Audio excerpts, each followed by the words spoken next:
오늘 예배 참석한 우리 성도님들과 전 세계에서 방송을 보신 모든 분들에게 하나님의 놀라운 은혜와 축복이 함께할 것입니다. 다다음 주가 우리가 추수감사절로 예배드릴 건데요. 우리가 3주 동안 감사에 대한 말씀을 전하려고 합니다. 오늘 첫 번째 시간으로 감사의 능력. 따라합시다. 감사의 능력. 감사가 엄청난 능력이 있습니다. 감사에는 엄청난 힘이 있고요. 감사할 때 엄청난 은혜가 임합니다. 자, 우리 하나님 말씀 골로새서 1장 12절 우리 같이 한번 읽겠습니다. 우리로 하여금 빛 가운데서 성도의 기업의 부분을 얻게 합당하게 하신 아버지께 감사하게 하시기를 원하노라. 아멘. 신학교 다니던 한 청년이 영장이 나와서 이제 군대를 가게 되었습니다. 그래서 나름대로 군대 가는 것에 대해서 준비를 열심히 했습니다. 그 당시에 면허증을 가진 사람이 없었는데 운전면허도 따고 또 기도원 가서 3박 4일간 금식 기도도 하고 또 시간 날 때마다 철야기도 하고, 그러나 나름대로 군 생활 동안 그곳 가운데서 정말로 하나님의 은혜를 체험하고 자기가 나에게 주신 하나님의 특기도 사용하고 좀 어렵지 않고 힘들지 않게 군 생활 잘하게 해달라고 하나님 앞에 열심히 기도했습니다. 근데 막상 군대를 가니까 자대 배치를 받고 보니까 그 부대가 다른 부대보다 더 힘든 곳에 배치됐어요. 정말로 다른 부대의 한 3배 정도 훈련도 많고 정말 고생을 많이 하는 부대에 배치됐고요. 또 자기가 원하는 주특기는 하나도 안 된 거예요. 운전병도 안 되고 행정병도 안 되고, 또 신학교를 다니다 왔으니까 군종병 될 줄 알았더니 군종병도 안 되고, 또 제일 힘든 부서에 배치를 받게 된 겁니다. 또 같이 소속된 부대원들이 너무 힘들게 하는 거예요. 고참들 맨날 갈고대지, 또 자기 밑에는 부하 안 들어오고 일병 때까지 자기가 쫄다고 했어요. 이런 생활 속에서 이제 원망이 나오기 시작한 겁니다. 하나님, 제가 얼마나 열심히 기도했습니까? 또 나름대로 열심히 잘 준비하지 않았습니까? 금식하고 철야기도하고 열심히 나는 하나님 앞에 간구했는데 도대체 이게 뭡니까? 내 기도 응답을 하나도 안 들어주고 다 어려운 것만, 이렇게 힘든 일만 있으면 너무 힘듭니다. 라는 원망과 불평이 목구멍까지 왔는데 참으면서 하나님의 뭔가 섭리가 있겠지, 또 하나님의 뭔가 뜻이 있겠지 하면서 고쳤을 때라든지 올 때마다 하나님 앞에 간절히 기도했습니다. 그리고 모든 걸 하나님께 맡겼는데 오늘 갑자기 대대, 중대, 소대에 있던 이 청년이 갑자기 여단 본부 행정병으로 발령을 받게 되었어요. 그 가운데 가니까 너무 편한 거예요. 갈구고 때리는 고참도 없고, 행정병이 있는 사람들이니까 또 사람들도 잘 대해주고, 그리고 또 중요한 게 마음껏 신앙생활을 할 수 있는 거예요. 군정병보다도 더 신앙생활 더 잘하게끔 그런 환경을 만들어주고, 또 행정병이니까 군대 여러 가지 체계를 또 잘 배우게끔 만들어 주었다는 사실입니다. 바로 재액입니다. 재액. 세상에서 가장 힘들 때가 뭐냐면은 내가 아무것도 안 했으면은 염치가 있어서 기대도 많이 안 하는데 뭔가 나름대로 열심히 했는데 안 될 때 원망과 불평이 많이 할 수 있습니다. 열심히 했는데 나름대로 하나님 앞에 열심히 잘 했는데 뭔가 안 되고 더 일이 꼬이고 안 좋은 일이 일어났을 때 보통 사람들은 원망하기 시작합니다. 그러나 그때가 바로 기적이 일어날 수 있는 기회라는 사실입니다. 그때가 바로 뭐 어떤 일이 일어날 때고요? 기적이 일어날 수 있다는 겁니다. 하나님은요, 어떤 때, 이럴 때라도 네가 나를 신뢰하고 사랑할 수 있느냐 테스트할 때가 있습니다. 사도행전을 보면은 실라와 바울이 열심히 전도하고 열심히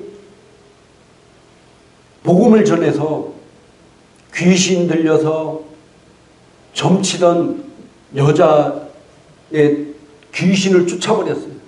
점치면서 먹던 그 주인이 많은 사람들을 선동해서 그를 감옥에 가둬버리고 또 그 감옥 속에서 두들겨 맞고 또 모진 고통을 당했습니다.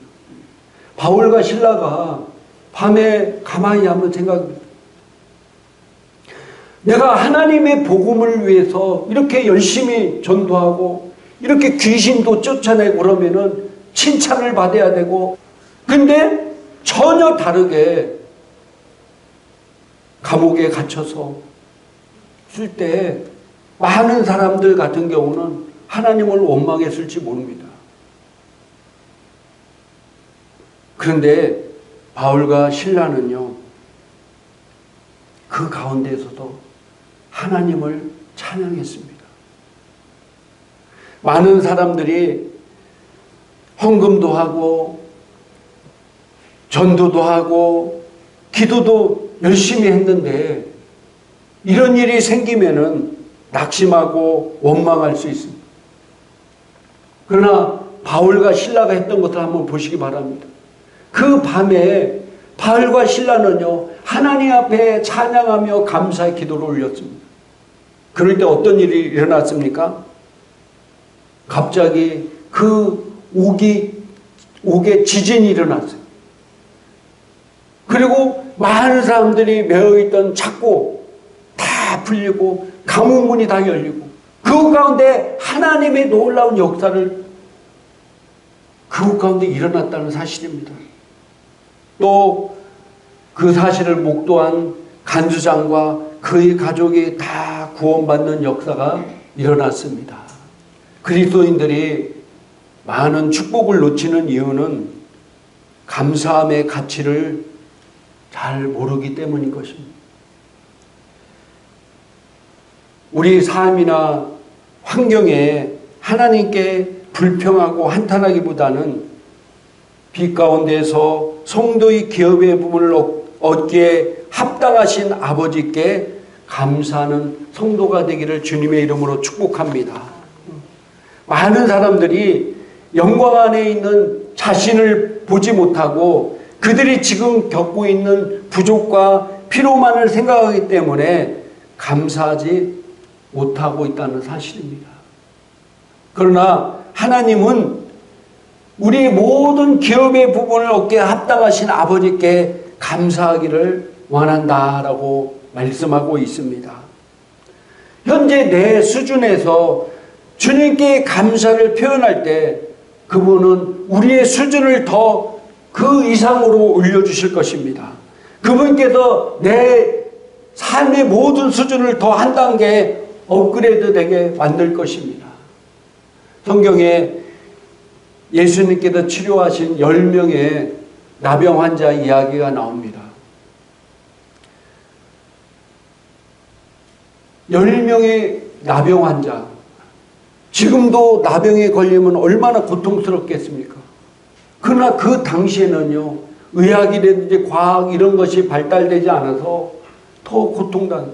나병에 걸리면요, 무조건 가족과 격리돼서요, 저 어디 지하 같은데 산내로 쫓겨가서 거기서 죽을 때까지 거기고 있다가 죽는 병이 바로 나병이었고, 또 무엇보다도 그들을 고통스럽게 하는 것은 그 나병은 하나님의 저주 때문에 왔다고, 저 다 저주받은 인간이라고 사람들이 생각했다는 거예요. 그래서 나병 환자들이 길거리 함부로 잘못 돌아다니면은 돌에 맞아 죽었습니다. 돌로 쳐 죽여도 죄가 아니었어요. 이렇게 끔찍한 나병 환자 10명이 예수님께 그들의 질병을 고쳐달라고 간절히 외쳤을 때 예수님께서 그 10명의 나병 환자의 질병을 고쳐주셨습니다. 근데 그 중에 단 한 명만 예수님께 나와서 감사했습니다. 그때 예수님께서 그에게 물었습니다. 나머지 9도 다 고침받았을 텐데 그 나머지 9은 어디 가고 너 혼자만 와서 나에게 감사하느냐. 그러면서 너에게 하나님의 구원의 역사가 있을 것이다. 할렐루야. 구원의 역사가. 여기서 구원은요, 영원 구원도 있을 수 있습니다. 아무리 우리가 육신이 치료받아도 내 육신이 구원받지 못하면은 그게 무슨 소용이 있겠어요? 그 한 명이 영원히 구원받았다는 거예요. 또 다른 성경을 보면은요, 나병으로 다 떨어졌던 손가락 이런 모든 것들이 다시 회복이 됐다라고 번역한 성경도 있습니다. 어떻든 간에 10명이 고침받았는데 그 중에 단 한 명만 감사했다는 거예요. 그러니까 오늘날 시대에도요, 이렇게 감사하는 사람들이 많지가 않습니다. 부모는요, 자식에게 해준 것만 생각한대요. 근데 자식은 자기가 받지 못한 것만 생각하고 서운해한다고 하더라고요. 웃기죠? 부모는 자식에게 해준 것만 생각한대. 근데 자식은 부모가 자기에게 안 해준 것만 생각한대. 이게 서로가 안 맞으니까 서로가 감사하지 못하고 불만과 불평 가운데 살 수밖에 없을 겁니다. 그러나 분명한 것은 어떤 환경과 어떤 어려움이 있든지 간에 감사할 때 반드시 기적은 일어나고 하나님의 놀라운 역사가 일어난다는 사실입니다. 그래서 시편 50편 23절 같이 한번 읽겠습니다. 감사로 제사 드리는 자가 나를 영화롭게 하나니 그 행위를 옳게 하는 자에게 내가 하나님의 구원을 보이리라. 아멘. 감사로 제사 드리는 자가 나를 영화롭게 한다는 거예요. 감사로 하나님 앞에 예배 드리는 자가 하나님을 뭐라고요? 영화롭게 한다는 거예요. 근데 우리가 항상 어떤 감사의 일이 생겼는데도 10명의 문둥병자 중에 나병 환자 중에 한 명만 감사했어요. 근데 어렵고 힘든 일일 때 감사할 수 있는 자가 도대체 얼마나 되겠습니까? 그래서 우리가 잘 아는 데살로니가전서 5장 18절에 이렇게 말씀하고 있습니다. 같이 한번 읽겠습니다. 범사에 감사하라. 이것이 그리스도 예수 안에서 너희를 향하신 하나님의 뜻이니라. 아멘. 범사에 감사하라. 항상 감사하라. 항상 감사하라. 좋은 일이라도 하나님께 감사. 그럴 때 하나님이 나를 영화롭게 한다는 거예요. 여러분들 좋은 일이 생길 때 정말로 하나님께 감사한 건 봉통. 금액이 중요한 게 아니라 하나님 저에게 이런 일이 일어나게 해서 너무나 감사합니다. 하나님 감사합니다. 물질이 있는 곳에 마음이 있다고 그랬어요. 감사합니다. 그것이 바로 하나님을 영화롭게 한다는 거예요. 하나님을 영화롭게 해요. 힘든 일이 있어도 하나님 내가 이런 힘든 일이 있지만 이것으로 인해서 제가 감사드립니다. 감사. 그럴 그럴 때 하나님의 놀라운 구원의 역사를 보게 된다고 성경 우리에게 말씀하고 있습니다. 저와 여러분들은 감사하는 자가 되어서 하나님의 능력을 체험하는 귀한 성도가 되기를 주님의 이름으로 축복합니다. 디모데전서 4장 4절에도 하나님의 지으신 모든 것이 선함에 뭐라고요? 감사함으로 받으면 버릴 것이 없다라고 말씀하고 있습니다. 제가 가끔 가다가 탈북한 사람들의 유튜브 방송을 보는데요. 그분들이 우리나라에 탈북해서 와서 24시간 이렇게 전기가 계속 공급된 걸 너무나 감사합니다.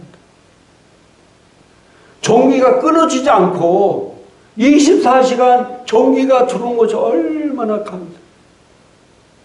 그리고 물을 들으면은 찬물과 뜨거운 물이 나오는 것 너무너무 감사하다.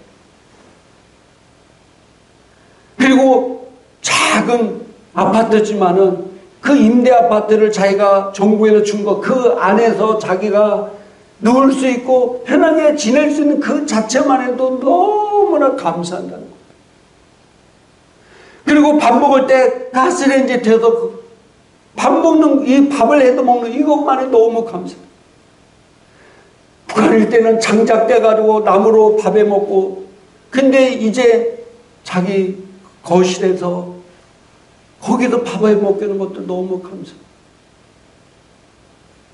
북한에서는 하루 일해서 하루 먹고, 만약 그 하루 일을 못하면은 하루를 굶는 거예요. 근데 남한에 와서 하루 일하니까 몇 달 먹을 수 있는 쌀을 살 수 있는 거예요. 하루 일하니까 몇 달 먹을 수 있는 쌀을 20kg짜리 쌀 하나 자기 방에다 딱 갖다 놓고 그 쌀만 봐도 너무 감사하다.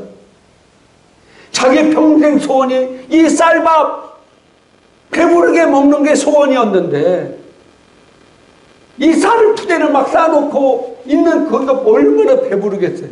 생각만 해도. 그걸 감사해요. 근데 우리는 그런 거 다 당연하잖아요. 그죠? 그런 것에 감사하며 지내는 한국 사람 많지 않을 거예요. 근데요, 전 세계적으로 이렇게 사는 것이 당연하게 사는 사람들이 얼마나 될까요? 이렇게 살고 있는 사람들이 얼마나 될까요? 진짜 전 세계 인구의 반도 안 될 거예요. 이런 좋은 환경 속에서, 좋은 여건 속에서 살고 있으면서도 불구하고 우리는 감사하지 못하고, 가진 것, 가지지 못한 것에 대해서 불평하고, 원망하고, 현재 일에 감사하지 못하고, 미래 일에 불안해하고, 미래 일에 두려움을 느끼고, 미래 일에 불평, 불만하는 삶을 사는 사람들이 얼마나 많습니까? 그래서 마태복음 6장 31절부터 34절까지 쉬운 성경은 이렇게 말씀하고 있습니다. 같이 한번 읽겠습니다. 그러므로 무엇을 먹을까, 무엇을 마실까, 혹은 무엇을 입을까 하면서 걱정하지 마라. 이런 걱정은 이방 사람들이 하는 것이다. 하늘에 계신 너희 아버지께서는 너희에게 이 모든 것이 필요한 줄을 아신다. 먼저 아버지의 나라와 아버지의 의를 구하여라. 그러면 이 모든 것이 너희에게 덤으로 주어질 것이다. 그러므로 내일을 걱정하지 말라. 내일 일은 내일 걱정할 것이요 오늘의 고통은 오늘로 충분하다. 아멘. 특별히 우리 젊은 사람들은 미래에 대한 많은 걱정이 있을 겁니다. 지금 시대가 참 살기 힘든 시대입니다. 근데요, 가만히 보면은요, 우리 장로님과 권사님 그 시대가 더 살기 힘들었어. 그때는 당장 뭐 먹고 살기가 힘들었어. 직장 구하기도 힘들었고요. 그 당시에는 뭐 알바자리가 흔했습니까? 진짜 일하고 아무리 힘든 일해도 일하고 싶어도 일자리가 없는 거예요.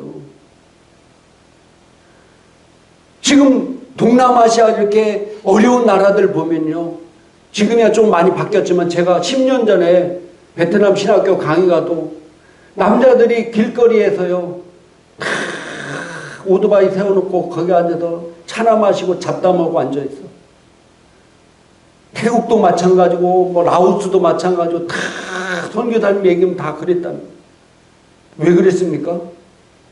일자리가 없는 거야. 일할 수 있는 것이 없으니까 남자들이 다 그러고 가서 한량처럼 그러고 있어요. 모르니까 우리는 어떻게 남자들이 일을 안 하고 저렇게 길거리에 앉아서 차나 마시면서 잡담이나 앉아있고 저러고 있을까? 근데 일자리가 없는 게 일자리예요. 예전에 그랬어요, 우리나라도. 근데 지금은 내가 힘든 곳에 안 가려고 해서 그렇지. 그리고 내가 알바하고 뭘 쓰는 일자리는 얼마든지 있잖아요. 요즘 청년들이 힘들고 어려운 시대에 살고 있지만은 사실은 어른 시대는 더 힘들었어요. 그래도 그 어른들은 꿋꿋하게 자기 가족을 위해서, 자기 자신을 위해서 희생하면서 헌신하면서 일하는 적을 이렇게 크게 가꾸었고 가정을 가꾸었다는 사실입니다. 우리 젊은이들도 지금 일어난 일에 있어서 절망하고 낙심하고 헬조선이 뭐니 욕하고 원망하고 불평하는 사람은 아무런 열매를 거둘 수가 없어요.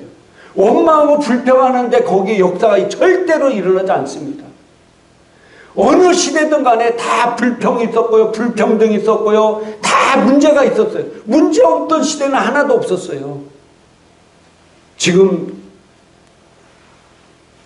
젊은 시대들이, 젊은 세대들이 힘들고 어렵지만은 그래도 감사하면서 그래도 내게 주어진 일을 열심히 하고 내일 일을 염려하지 말고 더구나 우리는 하나님의 자녀들이잖아요. 하나님께서는 내가 무엇을 먹어야 되는지 무엇을 입어야 되는지 무엇을 마셔야 되는지 이미 다 알고 있다는 사실이에요. 우리의 미래를 걱정할 필요가 없어요. 현재 내가 잘 준비만 하면은 미래의 나를 하나님께서 이끌어 주실 것입니다. 그런데 많은 젊은이들이 미래를 걱정하면서 현재를 준비하지 않아. 그 미래가 어두운 거예요. 지금 내가 나를 개발하고 나름대로 내가 말씀과 기도 안에 거하고 내가 준비하고 있으면요. 하나님은 나를 통해서 어떤 일을 위해서 쓰셔요. 근데 내가 전혀 준비가 돼 있지 않으면요. 하나님께 쓰고 싶어도 쓸 수가 없는 거예요. 왜? 하나님은요. 사람을 통해서 일을 이루시고 역사하시거든요. 여러분들 내가 물질이 필요해. 그럼 하나님께서 어떤 방법으로 주십니까? 하나님 나타나서 너 1억이 필요하냐? 1억 주십니까? 아니잖아요. 사람의 마음을 감동해서 1억이 가게 만든다니까요. 근데 내가 준비되어 있지 않고 내가 찐받을 때 그러지 않으면 하나님이 쓰고 싶어도 쓸 수가 없는 거예요. 하나님은 준비된 자를 쓰시는 겁니다. 할렐루야. 제가 군대 가기 전에 그렇게 기도하고 준비한 모든 것들은 안 된 것 같이 보였지만은 나중에 보니까요. 내가 준비되고 내가 쓸 수 있는 것 때문에 내가 거기로 간 거야. 내가 거기로 간 거라니까요. 여단본부 행정병으로 간 거예요. 내가 팽글씨 자격증 따놓고요. 내가 나름대로 글씨 예쁘게 써요. 지금이야 다 컴퓨터로 옛날에는 다 손으로 썼어요. 그것이 있었기 때문에 글로 간 거예요. 내가 뭐 금식했다 해도 글로 간 게 아니라 아무리 금식해도 내가 그걸 쓸 수 있는 그릇이 안 되면 하나님께도 그쪽으로 쓸 수 없잖아요. 어느 날 말을 못하는 분이 하나님 앞에 기도해서 하나님 제 입을 열어주세요. 저 입을 열어주면 제가 마음껏 하나님을 찬양하고 찬송을 부르며 평생 살도록 하겠습니다. 그렇게 나름대로 열심히 기도했는데 아무런 응답이 없었어요. 이 말을 못하면 귀도 안 들리는 거 아시죠? 그래서 하나님을 원망했어요. 그러다가 어느 어디 가다가 누가 물에 빠져도 막 허벅적 거리는 거예요. 그래서 그 사람이 물로 뛰어들어서 그 사람을 건져냈는데 그 사람은 눈이 안 보이는 소경이었어요. 그래서 그 사람이 그 소경을 보고 소경은 나보다 더 힘들구나. 그러면서 내가 소경되지 않은 것을 감사.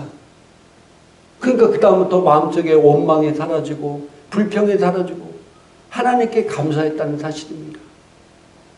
감사하면요, 내 삶이 한 번에 바뀌는 게 아니지만은 내가 자꾸 감사하다 보면은요, 나의 삶의 태도가 바뀌고 내 생활 습관이 바뀌면서 점점 내 삶이 변화되게 되어 있습니다. 그러면서 내 삶에 하나님의 놀라운 능력과 기적과 축복이 일어나도록 만든다는 사실입니다. 이 예화만 하나 하고 마치도록 하겠습니다. 어느 집사님이 목사님이 계속해서 감사가 능력이고 감사할 때 기적이 일어난다. 감사해야 기도 응답된다는 그런 설교를 계속해서 들었습니다. 근데 이 집사가 그런 얘기를 들을 때마다 한숨을 쉬어요.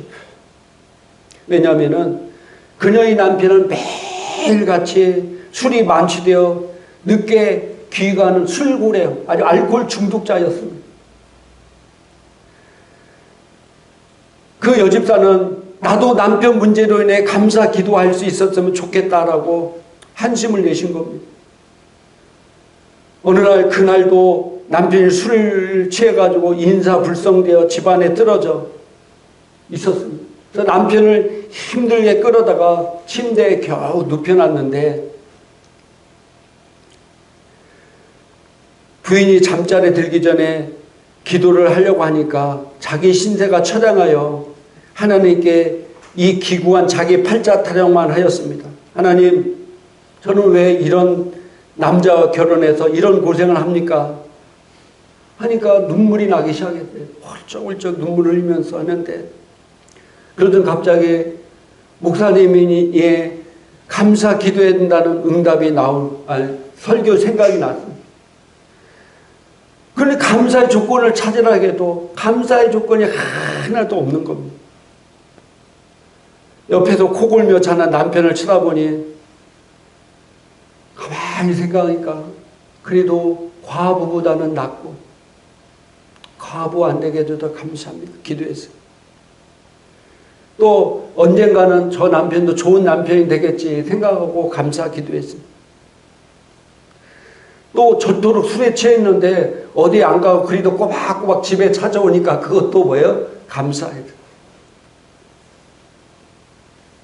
또 토요일에는 술을 더 많이 마셔서 주일날 자기가 교회 갔다 오는지 뭐인지 신경도 안 쓰니 그것만 해도 감사하고 또 자기가 주일날 집 비워도 남편이 거기서 자고 있으니 도둑이 들을 염려 없어서 감사하고 그러다 보니까 자꾸 감사의 조건이 생기는 거예요.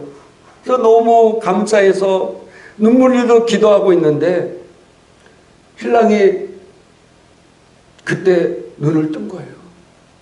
그랬더니 자기 부인이 자기 머리맡에서 눈물을 흘리면서 감사하면서 막 기도해. 눈에서 눈물이 흘리는데 얼굴을 막 빛이 천사 얼굴인 거예요. 그래서 신랑이 잠에 깨서 여보 한밤중에 잠은 안 자고 미친 사람처럼 뭐 하는 거예요? 라고 그 부인에게 물었습니다. 그래서 그 부인이 자기가 이제껏 기도했던 감사의 조건을 다 말했습니다. 그랬더니 남편에게 기적이 일어났습니다. 그 얘기를 들은 남편이 여보 내가 예수 믿는 게 소원이면 내가 오늘부터 예수를 믿을게. 10년 동안 기도해도 이루어지지 않던 소원이 단 한 번의 감사의 기도로 이루어졌다는 사실입니다. 할렐루야. 이럴 때 감사의 능력이 나타나는 겁니다. 누구든지 좋은 일이 일어날 때 다 감사할 수 있어요. 그러나 힘들고 어렵고 또 내가 나름대로 열심히 했는데 열심히 안 될수록 더 원망과 불평이 클 수 있습니다. 그러나 그때가 바로 기적이 일어날 수 있는 시간이라는 사실이에요. 우리가 항상 감사하면요, 놀라운 능력이 일어납니다. 항상 감사하면요, 놀라운 기적이 일어납니다. 할렐루야! 우리 하나님은 기적의 하나님이십니다. 얻을 때, 감사할 때 하나님의 영광을 보리라. 감사할 때 뭐라고요? 하나님의 영광을 보게 되리라.